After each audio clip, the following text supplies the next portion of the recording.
பாக்யராஜ் இறந்தது அப்படிங்கிறது ஒரு மிகப்பெரிய அதிர்ச்சிகரமான விஷயம். இருந்தாலுமே அவருடைய மகள் அவங்க செஞ்ச அந்த துரோகம் அப்படிங்கிறது அவர் இறக்கிறதுக்கு முன்னாடியே அது ஒரு பெரிய விஷயமா அவர் பேசியிருந்தார். அதில் இன்னொரு முக்கியமான விஷயம் என்ன அப்படின்னு சொல்லிட்டு பார்த்தீங்கன்னா, ரீசண்டாக தான் தன்னுடைய மகள் வழிக்கு அவருக்கு ஒரு பேரன் வந்து பிறந்திருக்காரு.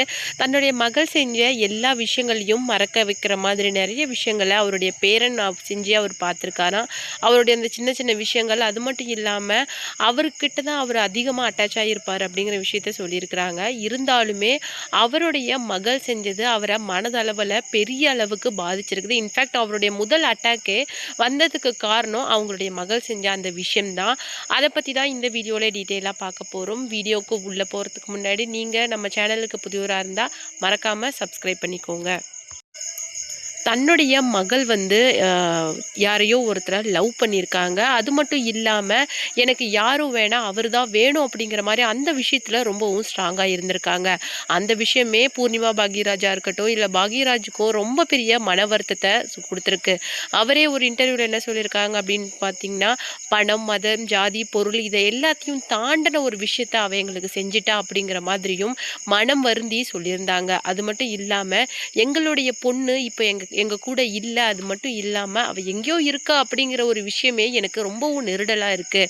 இன்னொரு முக்கியமான விஷயம் என்ன அப்படின்னா, அவன் பிறந்த உடனே நான் ஒரு லெட்டர் எழுதி வச்சுருந்தேன். அதில் என்ன எழுதியிருந்தேன்னா பார்த்தீங்கன்னா, நான் வந்து ரொம்பவும் சந்தோஷமாக இருக்கேன் இன்னைக்கு. அது மட்டும் இல்லாமல் என்னுடைய பொண்ணை விட இந்த உலகத்தில் எதுவுமே அழகு கிடையாது, அவள் அழகுக்கு நிகராக எதுவுமே சொல்ல முடியாது அப்படிங்கிற மாதிரியும் சொல்லியிருந்தாங்க. அது மட்டும் இல்லாமல் அந்தளவுக்கு பார்த்து பார்த்து வளர்த்த மகள் வந்து தனக்கு இன்னைக்கு ஒரு பெரிய துரோகத்தை இழைச்சிட்டு போயிட்டாங்கிற விஷயமே பாக்யராஜனால தாங்க முடியல. மகள் செய்த வலியே கிட்டத்தட்ட நீண்ட நாட்களாக அவருக்கு மிகப்பெரிய வலியை கொடுத்துருக்கு.